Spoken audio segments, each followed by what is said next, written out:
Blaine. I'm your host, Bruce Waller, where I'm getting to talk to leaders that are making a difference in the workplace and in our communities. What did they do to get started, and how are they continuing to accelerate as leaders? And today I'm getting to talk to another special guest. Her name is Christie Linebarger. She is the manager of talent acquisition at Match Group. And it has seemed like forever since I've seen you. So I'm so glad to have you on the show today, Christie.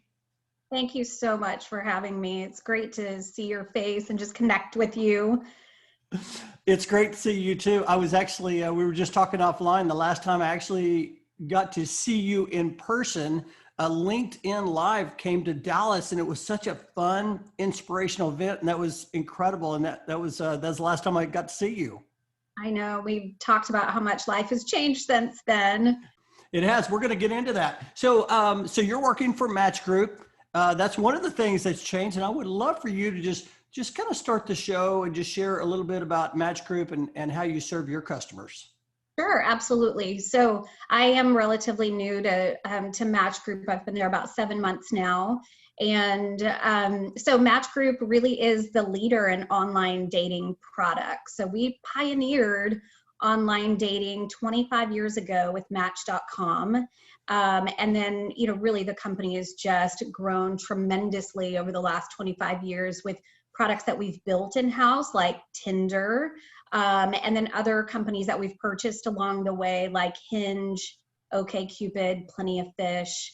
But I love the mission of this company. The mission is to spark meaningful relationships for every single person in the world. Oh man, I love that. First of all, when you say mission, that tells me a lot right there, a mission-driven organization. And then when you're talking about not just a few relationships, but all over the world, I mean, that's pretty cool. Absolutely. Yeah. So, I want to talk about Match Group. I want to talk about your role there, because you have been an incredible recruiter for many, many years. And so I want to talk about that, but I want to just start. I want to start just sharing your story, and that is the Christie Linebarger story. And I would love for you to share, like, where did you grow up, and how in the world did you get into HR and talent acquisition? It's such a great question. I love to ask my candidates this question as well, because I think a lot of people maybe don't seek out what they end up being in life. It kind of finds them, and that was the case for me. So I grew up an Air Force brat. We moved everywhere. My favorite place was Hawaii that we actually lived there twice. And then I ended up graduating high school in Tokyo, Japan. But my parents were both from Texas. So I knew that I, had a little Texan inside of me. And so I ended up at Baylor, met my husband there. But before we even, decided to get married or make that official, I ended up in recruiting, because at Baylor, I had been very involved in student activities and our student activities board. And that led me into my very first job at Houston Baptist University, where I was an admissions counselor and recruiter. And from there, that I kind of got my foot in the door in corporate recruiting. And then Chris and I decided to get married. I moved to Dallas and ended up in technical recruiting, of all things. I remember calling him one day saying, "What's the difference between a PC and a mainframe?" They're asking me these questions. I don't know. But so I learned a lot and ended up on the first technical recruiting team at Southwest Airlines. That's hilarious. Whenever you're talking about, hey, I'm in this new field. Okay, we know what recruiting is, but it's so different depending on the industry. That's great. It is. And a little unknown fact, my dad ended up retiring as the director of advertising for the Air Force, but his very first job in the Air Force was as a recruiter. So he will take the credit for giving me like the genes for recruiting. Oh my gosh, that is fantastic. Okay, one of the things I've enjoyed so much about connecting with podcast guests is I get to learn something about all of my guests. And many of my guests I know personally. And so I did not realize that you met your husband at Baylor. I knew you went to Baylor, but you met your husband at Baylor. And I met my wife at the University of Central Oklahoma. So we have that common thread there. So that's very cool. Yeah. Well, and I'll tell you, we laugh because my husband, while he's American, he grew up in Taiwan and I grew up in Tokyo. So we always are so thankful for kind of the geographically confused person that introduced us, who said, "You're from Taiwan and you're from Japan. Do you know each other?" We were like, "No." Oh, that's fantastic. Oh my gosh. That's fantastic. Okay. So you're recruiting now, you're with Match Group. But you've been doing this for a long time. I mean, your father ended up recruiting. When did you, like, was there like a moment when you knew that, you know what, I love this so much? Was there a moment you found your lane? Absolutely. And, I think I started my career in recruiting kind of thinking, first of all, it was just a personality job. Like I was just in that job because I knew how to talk to people, but I really had gotten the impression that recruiting was just a stepping stool to get into HR. Like if you're serious about your career, you're going to move on from recruiting and do something bigger and better. And it really was when I was at Southwest Airlines that it dawned on me one day how incredibly fortunate I was to be there. Southwest has just always had a reputation for great company culture, and so many people have knocked on that door and very few have gotten the opportunity to work there. And I think it just dawned on me one day how fortunate I was. And then I realized, like, this is a big deal. It's like a privilege and a responsibility to be a recruiter, because really we are in the position, we're matchmakers. Here I'm working for this, I'm working for Match, I'm working for this online dating company, but I mean, we really are matchmakers. And really the result of that is that we're helping people, first of all, find work, which is so meaningful. Secondly, we help people really find things that are fulfilling to them. And then, last, I would say that I've worked at some really, I've been very fortunate to work at some amazing companies where people are inspired by the work that's being done. And so I think it really, when that dawned on me, that was the moment that I'm like, this is not a stepping stone. Like, this is my calling. And so I think when you realize that something is a calling versus, what you're doing to pay the bills or, buy shoes or whatever you do, it's a pretty transformational moment. And it completely changed the way I looked at my job. I've always admired your leadership, and you've always been very inspiring. And I think one of the things, as I'm having a conversation with you now, you talk about Southwest Airlines, and I always use them as an example for great culture, because I always have a great experience there, and I've been able to tour the facility before, so I know that's great culture. You also worked for Fossil for a few years as well, and you actually gave me a tour through Fossil back when we first met years ago. And I remember how inspiring that was. You were just so immersed in the organization. And I think it goes back to what we talked about at the very start. It's about mission-driven organizations and how they're so easily to recognize. But at the moment, like at Southwest, you didn't realize at the time the power, like the importance of being part of that.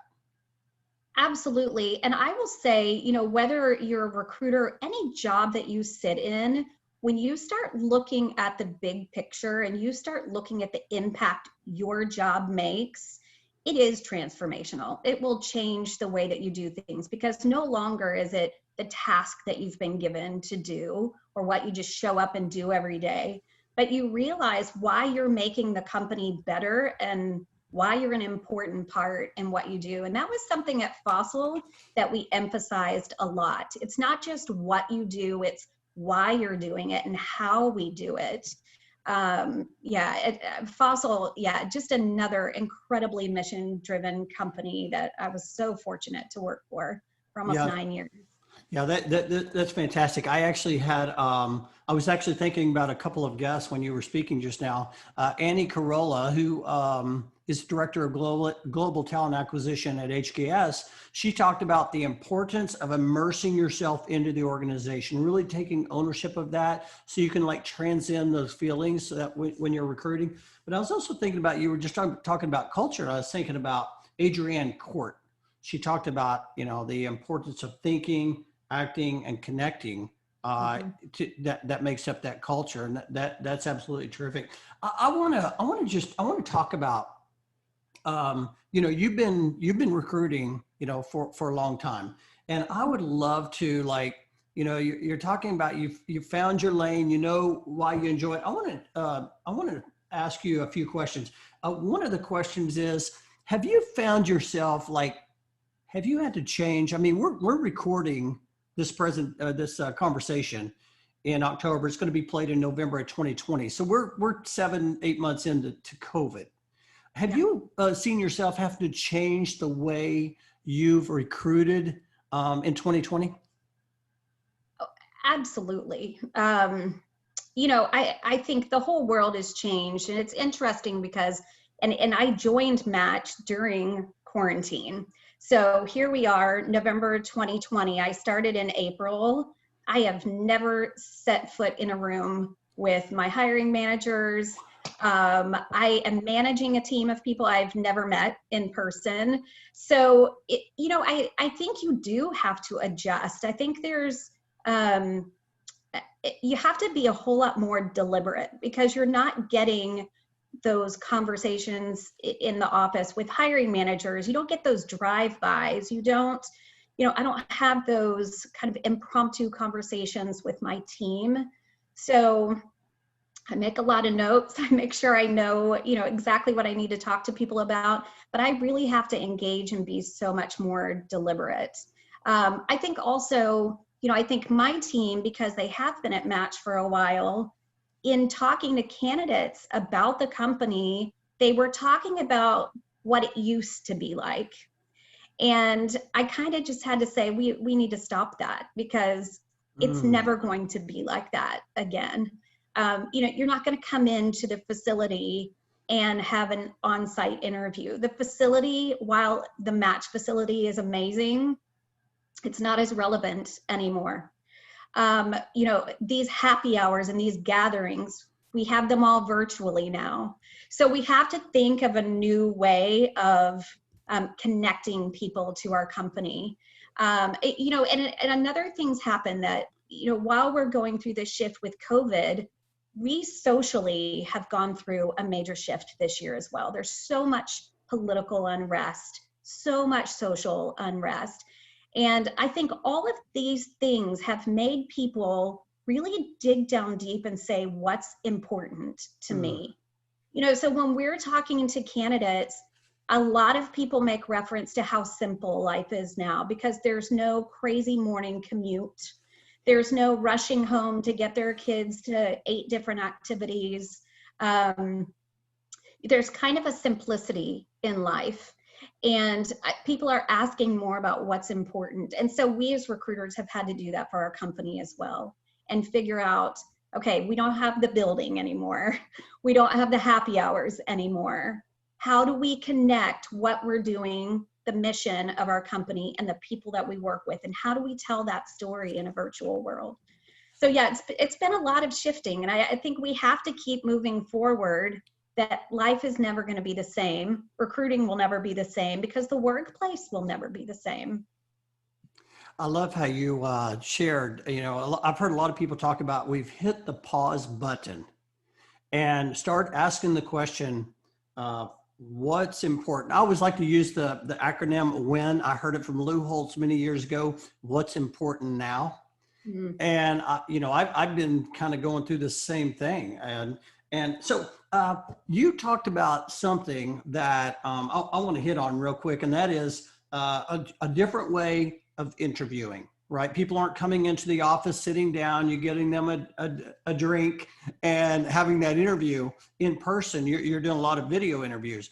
One of Mhm. the ways that our company, Armstrong Relocation, um, has shifted is we're also doing virtual surveys. So when a family needs to relocate, we're basically connecting pretty much like FaceTime.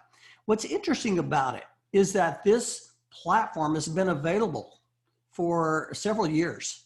But our customers said, hey, no, we want you going out to the home. We want you connecting. And then today we're like, nope, we don't want you going out to the home. We want you virtually. So for you, I'm thinking that recruiters have had this technology, kind of a similar story, right? You've had the technology for a while, and now all of a sudden you're like, hey, I've got to use it. What's that shift been like? So I actually love it because, having been in the field for a long time, meeting face to face, talking on the phone, that human connection is something that seems very old school. Like, I really do think in the last decade, more and more recruiters just text and email. And so I've kind of seen that loss of person-to-person connection. And so I think a silver lining for us in this whole pandemic, when we're talking about recruiters, is that we have pushed the reset button and we've kind of gone old school. And so now having Zoom, it's like when you take that opportunity to connect with people face to face, when you take that away, people crave it more. And so it's funny because I think from a recruiting perspective, we've seen a jump in this connection, not the emailing, not the texting anymore. Now we Zoom. And, I think it's kind of bringing back the human element and the human connection. Yeah, I will tell you, whenever I get on a call, many times I'll turn my camera on and, it may be like a conference call. Maybe there's 3 or 4 people, and all of a sudden I'll see 3 other people on there don't have their cameras on, and I turn it off. And I'm like, so it's a conference call, but it just doesn't feel the same. Like when you popped on, when you turned your camera on, oh my gosh, I got chills. I was like, oh my gosh, there she is.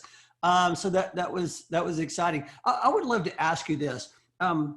So, I always like to, kind of pull in like, what's a good recruiter look like? But what I want to like even move that even further and say, what does a recruiter need to do today to be even a better recruiter when it comes? I mean, do they need to learn technology? Do they need to, what are some of the things that you've seen that really good recruiting? What's that look like? Yeah. Gosh, I think I could go on for an hour. I mean, yeah, I think that we have to always think about the human connection. And it's funny because, I feel like recruiters feel like technology is going to take over their job with the introduction of, AI and so much technology that assists us. But man, I'm thinking if you have the person-to-person interaction that you're supposed to have as a good recruiter, technology will never take your job away. And so I think, really kind of digging in, getting beyond the checklist of your job posting and your job description. Somebody gives you a resume, so going into your conversations what somebody's done and where their skills are. You don't have to review that with them. Use your time to really get to know people, understand their story, understand the way they think, understand the situations that they've been in where they have succeeded and failed. Really, understand who they are so that when you're going back to your hiring manager, you can tell the story about that person. I think you really have to get into, kind of what's fulfilling to them and get into the emotion of the fit and the match, not just do the skills align, I love what you said, getting beyond like that human connection, getting to know that person. I absolutely love that. I'm curious. I see on LinkedIn, I see a lot of candidates starting to make videos, and not just videos about, hey, I'm Bruce, I'm looking for a job, more videos about, it's almost like education. It's almost like trying to inspiring the group. do you ever, you, or do you think recruiters in general, do you think that that makes traction for them to get visibility when it comes to being on social, especially videos? What are your thoughts around that? It's not something that we've launched into. I think there are a lot of differing opinions about videos because there are things that are very upfront about a candidate in terms of maybe, gender identity, appearance, things like that, that I think still we're kind of wrestling with in recruiting, because I think you really want to take a lot of bias away, and seeing somebody sometimes can bring bias into your decision. So I think that's probably why there's still not a huge adoption of video at this time. The thing that I do think is good, though, is storytelling on a candidate side. We talk a lot about storytelling from a recruiter's side, employer branding. How do we tell our story? But if I could preach a message to everyone who's looking for a job, it would be about storytelling. I had a call earlier today with somebody whose resume was just trying to be all things to all people. And in that attempt, totally didn't tell the story of where his passion or his experience lies. And so, I think tell your story. And I think there's still a lot of comfort just with the traditional resume, but do it in a way where a recruiter wants to hear more, where they understand how you brought value and how you brought impact in the jobs that you've had. I would also say, just from a candidate perspective, you should craft a new resume for every job that you're applying for, because every company is looking for something a little bit different from you. And if you have a generic resume, you're not able to tell that company your story. And if you ask 10 people, you may get 10 opinions on that. But I really want to know somebody in context of the job that they're applying for. So I want to see a resume that really tells the story, and maybe they send a video too. I don't know. Okay, so I love everything you said about that, and I'm all about storytelling. So if someone, so they craft a resume and they say, "Hey, I've done X, Y, and Z at this company," try to figure out a way to how do you tell that story, right? The bullet points, kind of weave that into a story. Is that what you're saying? Yeah, absolutely. So, I've talked a lot about matchmaking and dating. So let's take like an online dating profile. I haven't personally put one together, but I have a lot of friends who have, and obviously I'm working for a company that's that revolves around that. So, I think when you're putting a dating profile together, you want somebody to kind of imagine the type of person you are. So you don't just say, went to school here, I did this, I make this much money, I work here. You put your personality in there. It's the words that you use. And, I think in a resume, not just talking about what you did, but why is the company better for you being there? What's the impact? Going back to kind of that overall mission and how you fit into the big picture, what you did, why you did it, how you did it. I think it brings importance to the work. It's not just a list of bullet points of systems you've used or skills that you've gained. It's really how you brought value to what you did.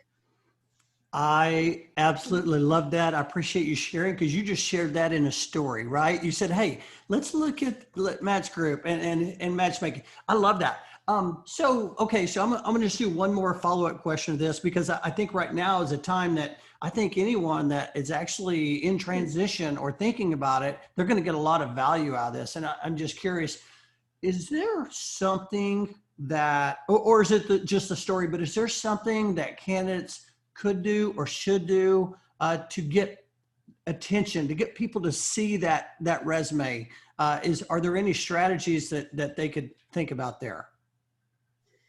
And so I'm going to talk out the other side of my mouth, because I do think that keywords are really important as well. And I think a lot of ATSs will rank resumes based on keywords. So take this for how I mean it. It's important that the keywords on your resume align with what the keywords are in a job posting. I don't think that should be your crutch or what you rely on, but the more relevance you have in your resume, a lot of times ATSs or other systems, we use Eightfold at Match Group, it's going to make somebody come across as a more attractive or more relevant candidate. I also think use LinkedIn. So again, I'm going to say what I'm going to say, and there's a caveat to that. I love when people apply for a job online and then they reach out and say, hey, I saw this position. I know you're recruiting there. This is why I'm interested in the role. Please take a look at my resume. Because that's just one step further. That to me shows that someone's really interested. And I also know that they've gone ahead and submitted their resume. So a lot of the questions that they need to answer when they apply online, I know that they will have already answered those, versus pitching a resume on LinkedIn. Hey, call me when you can. Let's talk about this job. And then if I'm not working on the position, I'll always forward those messages to the appropriate recruiter. Where I think it crosses a line, and I know that you've probably seen this as well, is somebody that will submit a resume and then they will reach out to 25 people at that company. And then it's just a little obnoxious, because then you're having to filter all of these forwarded LinkedIn messages. So, I would say there's a delicate balance there, but go that extra mile. If you, look and see, who do you know at that company, or who do you know that knows someone at that company, and try to get a connection, not, really just to show your interest. Take that next step. I think that's important. These are some great tips, and this is exactly why I wanted to bring you on the show today. You're an expert. I will tell you that these will help, but they won't necessarily get you the job. You got to do it all. These are all little steps that will lead to the big step, right? True. Yeah. Yeah. No, that's fantastic. Hey, I'm curious. So you've been, like I said, you've been doing this for a long time. Very, very, very experienced. Did you have any, share a little bit about your mentors on your journey? Have you had some mentors that have helped you along the way? I've been so fortunate to have a lot of people that have poured into me, and I think given me the confidence that this is where I'm meant to be. Maybe that, just that feedback that this is what you were made to do. I will say that probably the most impactful mentor that I have had his name's Jose Colmenares, and I worked for him at Southwest Airlines. So no coincidence that when I had this epiphany of my calling as a recruiter, he was there. And he was an amazing guide for me in that transformation. Really just let me run with things and kind of introduced me to candidate experience. I don't even know that we used that phrase way back then, but really how we treated our candidates and constant communication and the experience we set up for them, but also on the hiring manager side, because that's a big part of our jobs as recruiters as well. It's not just creating this experience for our candidates, but it's really creating an experience and giving guidance to our hiring managers as well. And so when I had thoughts or intuition or feedback, he really kind of gave me the license to go have some hard conversations with hiring managers and, kind of talked me through that. So I would say that, his mentorship was kind of the kickstart for me, because he realized this is her calling. Let's figure out how to catapult this.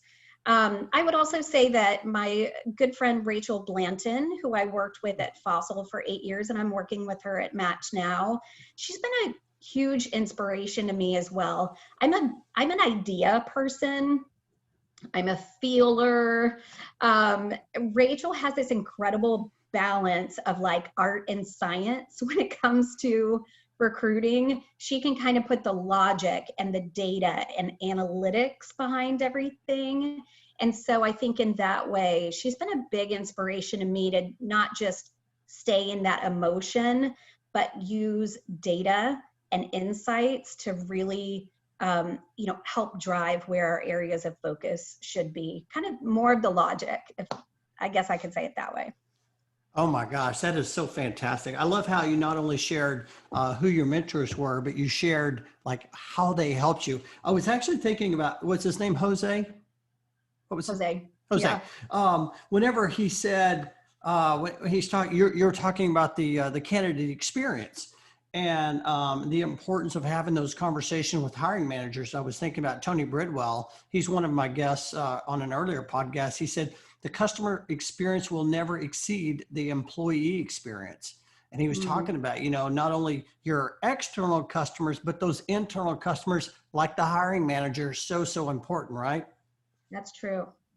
Yeah, I completely agree with that. Yeah, that's fantastic. Oh my gosh, that's terrific. I love that. I love it. I want to shift real quick here. We're talking about you're recruiting, you're leading teams. I want to talk about leading Christie, and leadership's every day. And so I would love if you could just. What I like to do is I like to just for the viewers and listeners, I want to see if I can pull out something that you do in your daily practice, your daily discipline every day that helps keep you on track. Can you share maybe one or two things that you do every day, or is today different than pre-COVID?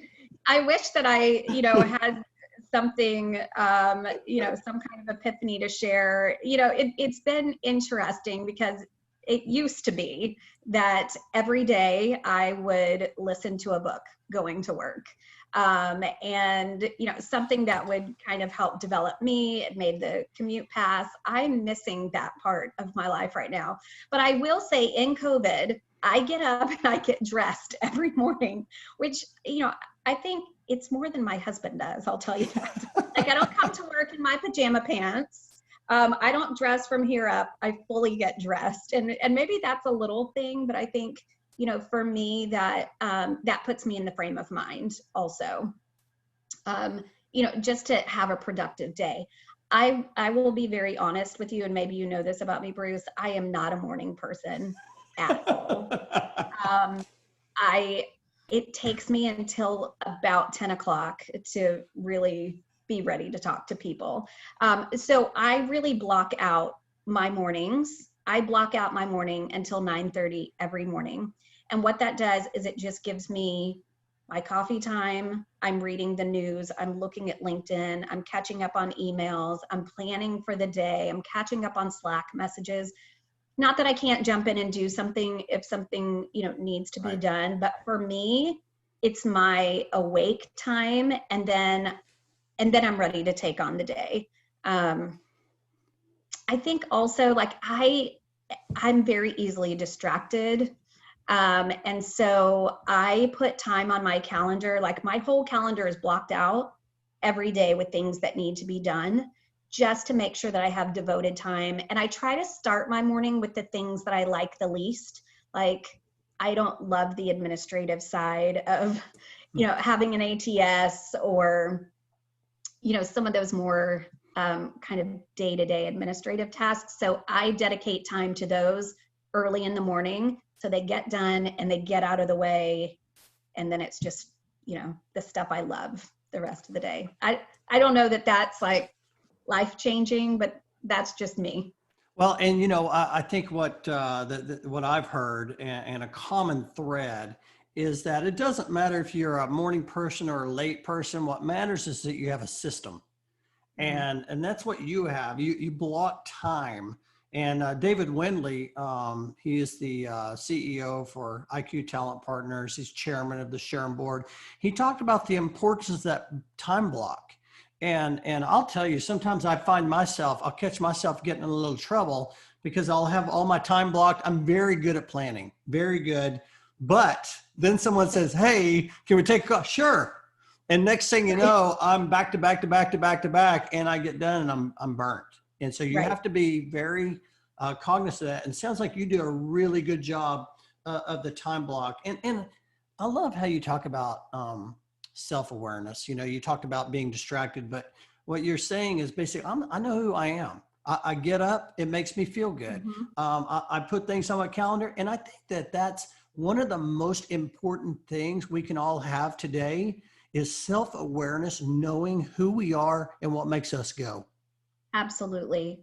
And one other thing that I would add, and this has been a great silver lining in COVID. So my youngest daughter is a fourth grader. She's back at school now. She is as social as her mother and needs to be around friends. But she's at a school about 2 minutes away. I block my calendar every day to go pick her up from school. And to me, that it is just like, I'm like getting emotional about it. To me, it's just been the greatest thing that I get to do.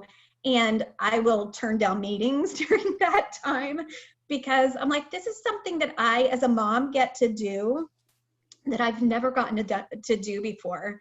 And so I think, you know, having some non-negotiables on your schedule, that for me is one of them. I don't take a break for lunch. You know, we power through a very full day, but I go pick up that baby girl at school every day. So for me, it's been a really neat thing to block on my calendar. So I've got two things to say. Number one is what a gift. What a gift that Yeah. is. But number two is the importance of priorities, right? Mhm. Because really, I mean, it all comes down to our choices, right? We all have the same amount of time. We decide how we're going to spend that time. And having that self-awareness, having those priorities and those values, that allows us to know where to use that time. And then lastly, the discipline, the time block. Okay, I'm blocking here, and then I'm going to pick her up. I'm blocking here, having that discipline, and I think that's what's helped you be successful as you are today. And so, man, this like you start out by saying, I don't know if this is listen, that is impacting and so good. And I appreciate you sharing that. I want to ask you before we dive into some of the acceleration questions. I want to ask you. Have you ever been given, and you've given some great advice today, but have you ever been given some advice that was so good that you always find yourself sharing that with others? Yeah, I honestly think the best advice that I was given early in my career was say yes to everything that's handed to you, and take that for how I mean it. Like, I think there are things that we shy away from because we don't think we're ready for them, or we've never done that before, or that's maybe a higher level than, you know, what I feel like I'm capable of. But if somebody believes in you and says, would you consider doing this, whether it's a leadership opportunity or a project to work on or a new position to recruit for, I think the answer is yes, because that's how we grow and that's how we stretch ourselves and learn new things about ourselves. I think it also puts us in a position where we rely on each other. And I think a lot of times people are afraid to ask questions or to get help. But when you're growing and you're learning something new, or you're doing something that's a little out of your comfort zone, you form these great relationships with people because you are asking questions and leaning on others who are experts, and they just, you know, that's how you grow.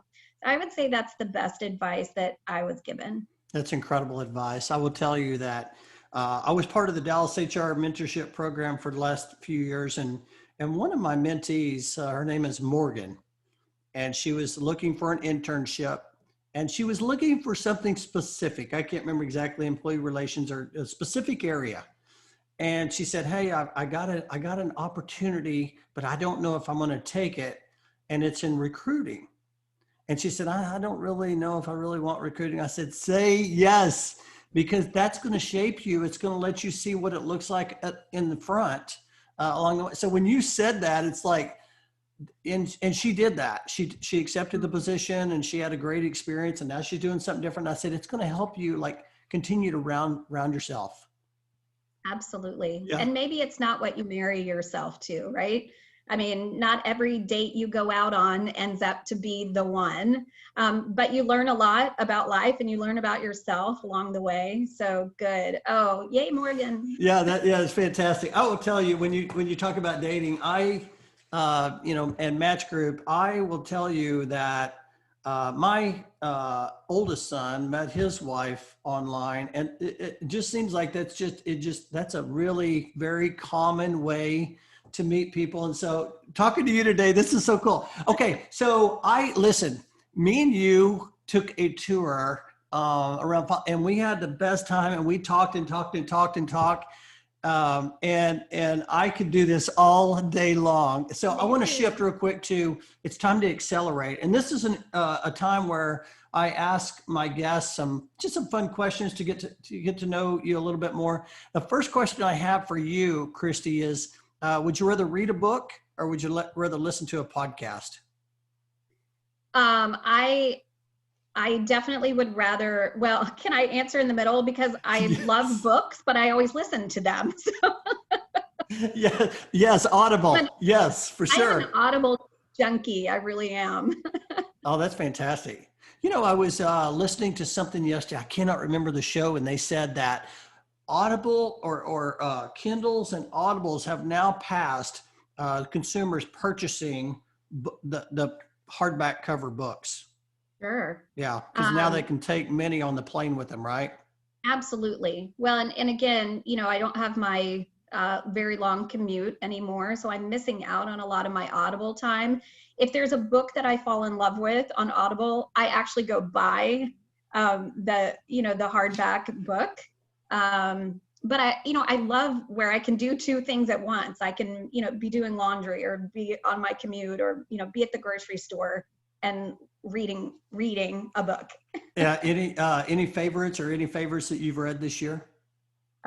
So I actually have a book right here with me. Ironically, it's called The Art of Gathering by Priya Parker, which is ironic because we're not doing a lot of gathering, but this book, this is like my soulmate in book form, really about why we get together and what happens when we get together. And as a perpetual hostess, what the job is as the person who's bringing people together, both in like a social setting or in a professional setting. When you are hosting a meeting, what needs to happen? So I'm loving this book. But that I also have an all-time favorite book as well, which is funny because I know you have it and I have it as well, which is by Donald Miller, called A Million Miles in 1,000 Years. And it's a book that I read it at least once a year. It's funny you said that. We got on earlier. So for those that are listening, she just held up a book, Donna Miller, A Million Miles in 1,000 Years. And that's one of the things that was so inspiring when I met Christie. And I think we met actually at the DFW TRN Recruiter of the Year Awards. I think that's it. We may have met before then, but that's the time I remember. That was a memorable time. And you sent me this book, and I'm going to also hold up the same book because I got it out. And I was thinking, you know what? If she's that inspiring and she sent me this book, I'm going to read this book. And it was like one of the most inspiring books I've ever. And so I also will recommend that to others. When someone says, hey, I'm looking for a new book to read, I always recommend that book too, because I just remember at the time, and I read a lot of leadership books, but that book took me to another place, a place of peace. Yeah. That was so cool. I love it. Oh my gosh. That is so funny that we both had that book right there. Okay. I want to ask a question, and typically, I had favorite food here, but I want to go a little bit beyond that. This is going to be aired in November. And it's a time of Thanksgiving. And one of the things I would love, yes, I want to know what's a favorite food like during Thanksgiving, but also would love to ask you, what's something you're grateful for? Yeah. So I'd rather talk about gratitude than food at Thanksgiving because I actually hate everything on a Thanksgiving menu. There is nothing on a Thanksgiving menu that I will eat. Gosh, I'm so grateful for life, and I think this has been such a good year to shine light on things that Mm. are important. I am grateful that we have our health, but I think that I've become more and more aware of how grateful I am for just amazing people in my life. I mean, even more so than a great job and a roof over my head. I just think that um, I've been really lucky to just be like to just have relationships with some pretty amazing people that have made my life better. They overlook my crazy sometimes. They give in to my like, hey, impromptu, wild ideas, and relationships that have stayed intact over the years. So, I think back 20 years ago, I was a provisional in the Dallas Junior League. And just about a month ago, we had, I don't know, probably 30 women that met 20 years ago get on a Zoom call. And it's just things like that that I'm Mhm. so grateful for people and how they've shaped my life and influenced. Bruce, you're one of those people. Thank you. So I think, probably people more than anything, my family. I don't know, maybe that's kind Oh, of generic, but in all like transparency, that's what I'm most grateful for. oh my gosh. I love that. I will say, I'm right there with you. I think about the network that we have built and like the Hmm. experiences we have when we're in the Yep. moment having a conversation.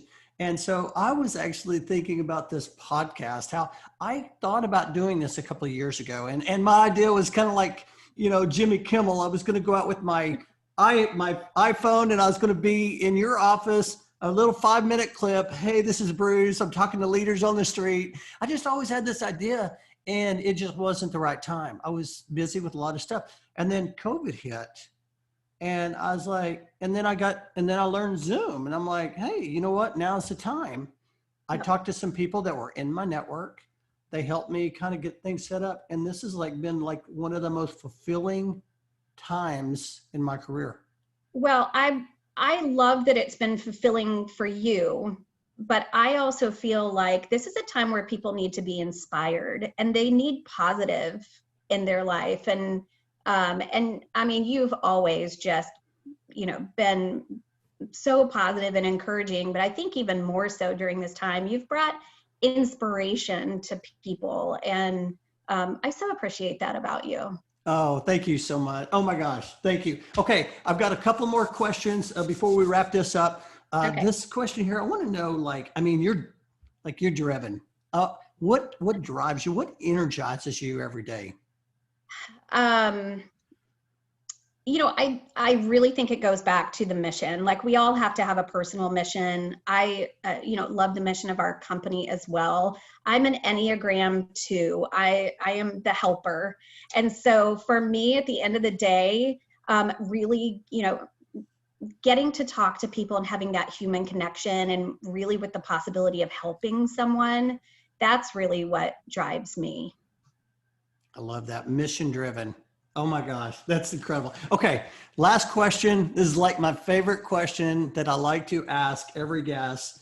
And here's the question, and that is this. If Christy, 10 years older, were knocking at your door today, what would she be saying to you? Oh, wow. Probably keep your passion, don't sweat the small stuff, and wear moisturizer every day. Or maybe Oh, just hand me a number for somebody who can do Botox. I love it. Oh my gosh, what a great time. The time goes by so fast. I tell every time I have one of these podcasts, I say the time's going to go by super fast. So I appreciate you just being part of the show today. If someone wanted to like get to, connect with you or follow you, how would be the best way that they could do that, Christy? Sure, LinkedIn is great. Um, Christie Linebarger. It's a mouthful. Just search for Christie, who works at Match Group. If you want to see our lives and my crazy dog, I'm on Facebook and Instagram as well. Well, I'm gonna tell you, you are an inspiration. I've appreciated you and just you coming on today and just sharing perspective. I know it's going to help a lot of people listening, in particular, even candidates that are out there looking for a job today. I think you gave some great tips today that's going to be very helpful. And I just want to tell you how much I appreciate you just sharing that, and most importantly, just your friendship. I appreciate you being on today. Thanks, Bruce. I appreciate you having me. You're welcome. We'll see you next time.